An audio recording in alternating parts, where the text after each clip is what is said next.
the Taklamakan Desert. A satellite spots something impossible, a full-scale American aircraft carrier sitting in the sand. It is a target. This is its intended victim, a real U.S. Navy supercarrier, 100,000 tons of floating American power. And this is the bullet China designed to kill it. The DF-21D, the world's first carrier-killer missile. This isn't just a military rivalry. That ship is the 100,000-ton security guard for the global economy. So how real is this threat, and what does it mean for the world you live in? The story begins in 1996. During a crisis over Taiwan, the U.S. sailed 2 aircraft carrier groups into the Taiwan Strait, a show of force China was powerless to challenge. For Beijing's leaders, it was a profound humiliation. They drew a lesson. To be a true power, they had to be able to push the U.S. Navy back from their coast. This sparked a massive military investment in a strategy called Anti-Access Area Denial, or A2AD. The goal, create a lethal missile bubble where America's most expensive assets are too vulnerable to operate. First, they had to solve the problem of range.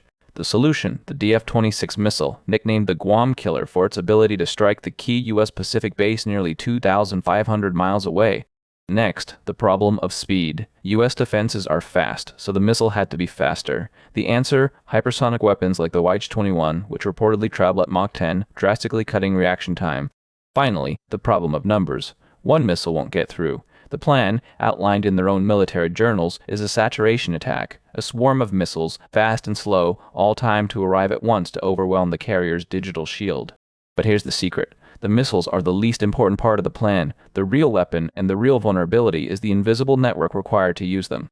This kill chain, find, track, target, fire is incredibly complex. And that's what's being practiced in the desert. Satellite photos show the mock-ups are on rails to simulate a moving target for the entire system.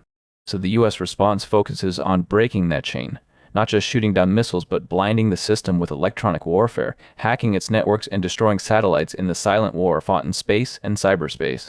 If a missile gets close, the first line of active defense is the Aegis combat system on escort ships. It's a digital shield, designed to do the impossible, calculate the trajectory to hit a bullet with another bullet.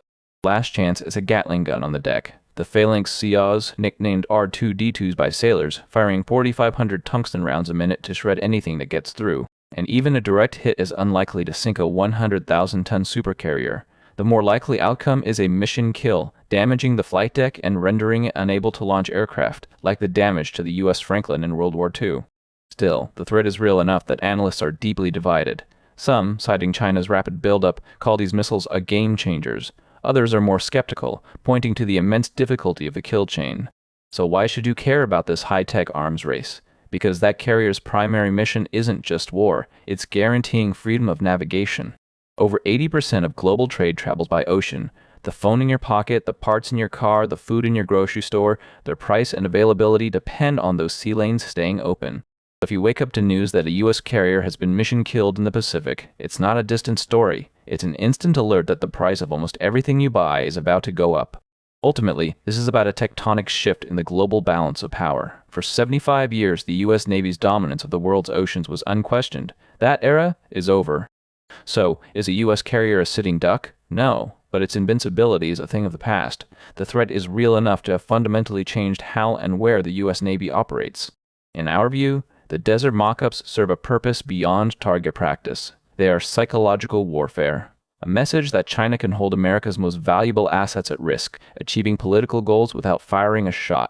It's worth noting that, according to a RAND report, even China's leader Xi Jinping has privately voiced concerns about his military's ability to fight and win. In the end, both sides know a real conflict would be catastrophic for everyone. China built a fake navy in the desert to prove it can win the missile fight. But the true battle is now the silent war of networks fought with satellites, cyber attacks, and jammers. The side that masters this invisible battlefield will control the seas of the 21st century, and with them, the stability of the global economy.